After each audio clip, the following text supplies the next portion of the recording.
Hi friends, welcome to Lavanya's life style. ఈరోజు వీడియోలో మనం అటుకుల పాయసం ఏ విధంగా తయారు చేయాలో తెలుసుకుందామండి. చాలా సింపుల్గా ఈజీగా తయారు చేసుకోవచ్చు.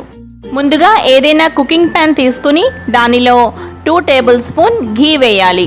ఇలా మనం నెయ్యి వేసుకోవాలి. చూస్తున్నారు కదండి, ఇక్కడ నెయ్యి కూడా మనకి చాలా బాగా వేడెక్కిపోయిందనమాట. ఇప్పుడు మనం దీనిలో డ్రై ఫ్రూట్స్ని వేసి ఒక 5 నిమిషాల పాటు వేయించుకోవాలి.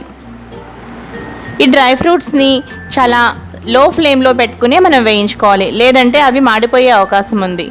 అందువల్ల మనం లో ఫ్లేమ్లో పెట్టుకుని వేయించుకోవాలి.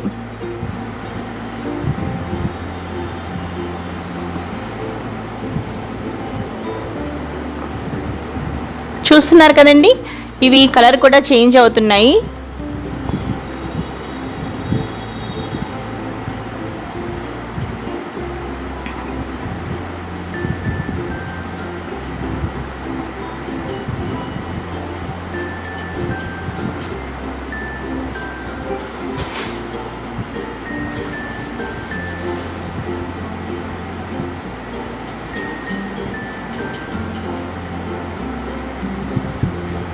చూసారు కదండి, ఇవి కలర్ కూడా బాగా చేంజ్ అయిపోయాయి. ఇప్పుడు వీటిని మనం ఒక కప్లో పెట్టుకోవాలి. ఈ వేగిన డ్రై ఫ్రూట్స్ని మనం ఒక కప్లో సైడ్న పెట్టుకోవాలి. ఇప్పుడు అదే ఘీలో ఒకవేళ మీకు నెయ్యి తక్కువగా ఉంటే ఇంకొక టేబుల్ స్పూన్ యాడ్ చేసుకోవచ్చండి. ఇప్పుడు అదే నెయ్యిలో మనం అటుకుల్ని వేసి ఇలా చక్కగా త్వరగా వేయించుకోవాలి. అటుకులు మనం వేయించేటప్పుడు లో ఫ్లేమ్లోనే పెట్టుకునే వేయించాలి. చూసారు కదా ఎలా వేగుతున్నాయో. చూసారు కదండి, ఇక్కడ మనకి అటుకులు కూడా చాలా దోరగా మనం వేయిస్తున్నాము. మనం లో ఫ్లేమ్లో పెట్టుకునే వేయించుకుంటున్నాం. హై ఫ్లేమ్లో పెడితే మాడిపోయే అవకాశం ఉందన్నమాట. అందువల్ల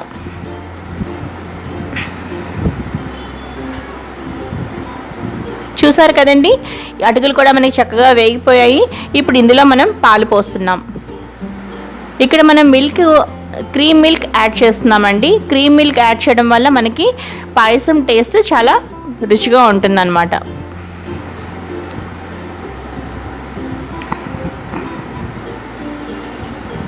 చూసారు కదా, ఈ పాలల్లో ఈ అటుకులు చాలా బాగా మెత్తగా అయ్యే విధంగా మనం చక్కగా ఉడికించుకోవాలి. మనం ఇలా కలుపుతూ ఉండాలి అడుగంటకుండా. ఇప్పుడు మనం షుగర్ని కూడా యాడ్ చేయాలి, అలాగే కొంచెం బెల్లం.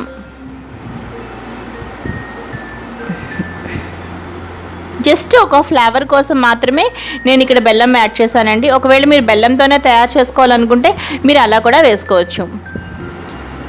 నేను ముఖ్యంగా షుగర్ మాత్రమే ఎక్కువగా యాడ్ చేశాను. అలాగే షుగర్, బెల్లం చక్కగా ఈ పాలల్లో ఈ అటుకులు ఇవన్నీ కూడా బాగా కరిగే విధంగా చక్కగా కలుపుతూ మనం ఉడికించుకోవాలి. ఈ అటుకులు కూడా మనకి చాలా బాగా ఉడికిపోతున్నాయండి. మనకి చిక్కబడుతోందన్నమాట పాయసం కూడా మనకి తెలుస్తోంది ఇక్కడ. ఇప్పుడు మనం దీనిలో డ్రై ఫ్రూట్స్ని యాడ్ చేసుకుని అలాగే మనం ఇక్కడ మీకు ఒక విషయం చెప్పాలనుకుంటున్నానండి. మనం ఇక్కడ షుగర్, బెల్లం 2 వేసిన తర్వాత మనం స్టవ్ ఆఫ్ చేసేయాలండి.